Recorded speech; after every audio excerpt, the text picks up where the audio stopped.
Welcome to another budget-friendly channel, Just Flare Tech Tips.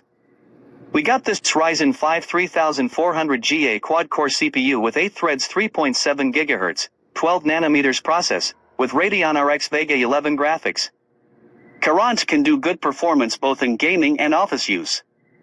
Next, for the motherboard, we chose Gigabyte B450MK. It features dual-channel DDR4 memory support with a maximum capacity of 64 GB, up to 3600 MHz, OSI, and includes a PCIe 3.0x16 slot for graphics, one M.2 SSD slot.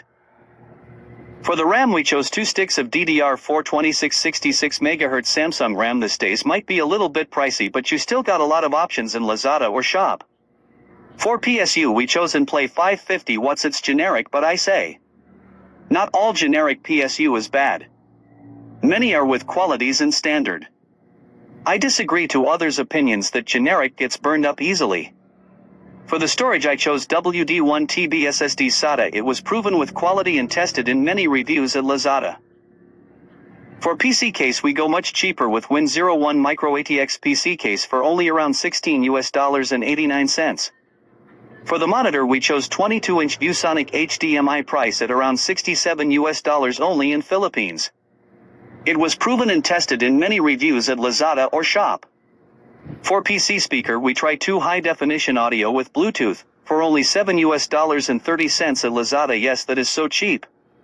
Then we have HP mechanical quality keyboard with green and black cool design for only $7.69.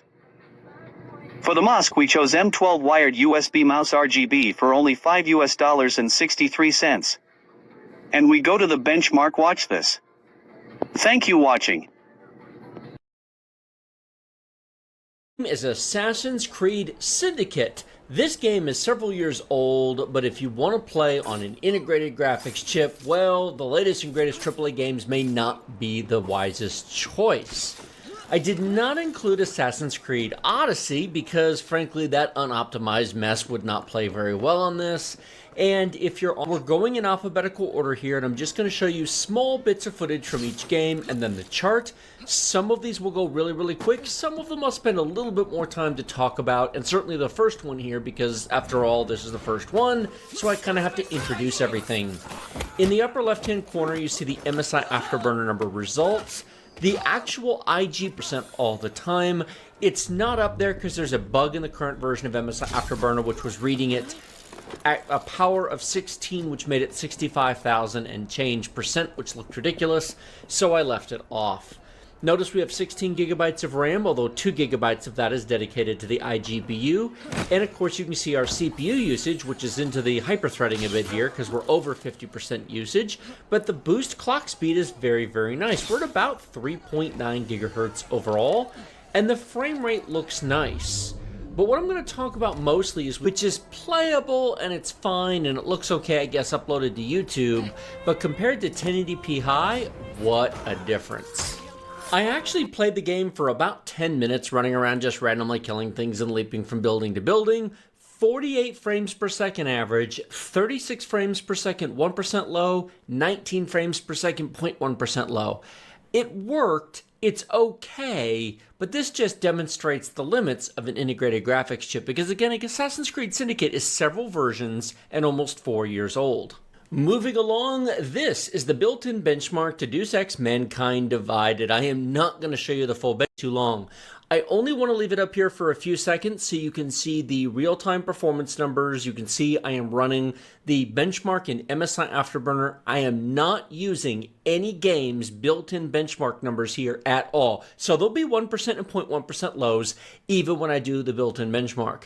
Not bad for 720p low, although I can tell you in person, you can definitely tell the difference compared to 1080p high. Average of 53 frames per second, 1% low of 40, and 0.1% low of 38.